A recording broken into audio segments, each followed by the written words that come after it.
అడెంసీఆర్ మనం మాట్లాడుతూ ఉంటాడట, పల్లారాజేశ్వరుడి ఇష్టం వచ్చాడు మాట్లాడుతుండు వాడు బొచ్చు కుక్క అని చెప్పేసి ఇంకా చాలా తిట్లు తిట్టిండు. పర్వాలేదు, నేను చెప్పినాను బొచ్చు కుక్క అన్నావు, నేను కుక్కనే. ఈ యొక్క బీఆర్ఎస్ పార్టీకి, బీఆర్ఎస్ పార్టీ నాయకునికి, కేసీఆర్ గారికి నమ్మకంగా విశ్వాసంగా ఉండే కుక్కనే, నాకేమి సిగ్గులేదు. అదేవిధంగా నా జనగామ ప్రజలు, నా జనగామ రైతులు, వాళ్ళ కోసం నీళ్ల కోసం, ఆ నీళ్ల కోసం కాపలా కాసే కుక్కనే, కాపలా కుక్కనే కాదంటలేదు ఖచ్చితంగా.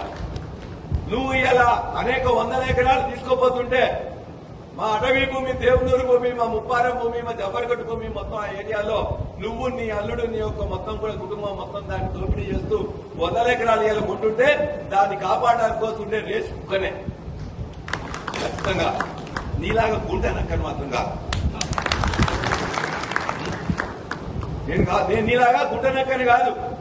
ఖచ్చితంగా విశ్వాసం ఉన్నవాడిని, ప్రజల కోసం కాపలా కాసేవాడిని, ప్రజల యొక్క ఆస్తులు కాపాడేందుకు ఉండేవాడిని.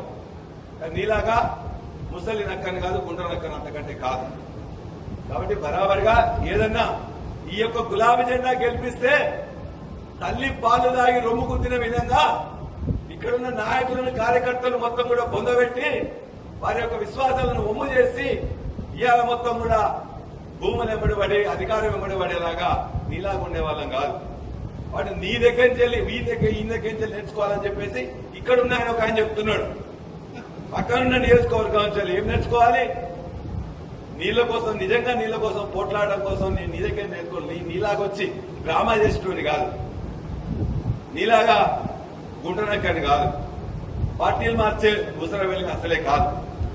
కాబట్టి బరాబర్గా బీఆర్ఎస్ కేసీఆర్ గారు నాకు నేర్పించింది, మీరు ఇచ్చిన ఆశీర్వాదంతో 5 ఏళ్లు ఏ పార్టీలో గెలిచినా అదే పార్టీలో ఉంటా, అదే మొత్తం ప్రజలకు సేవ చేస్తా, అదే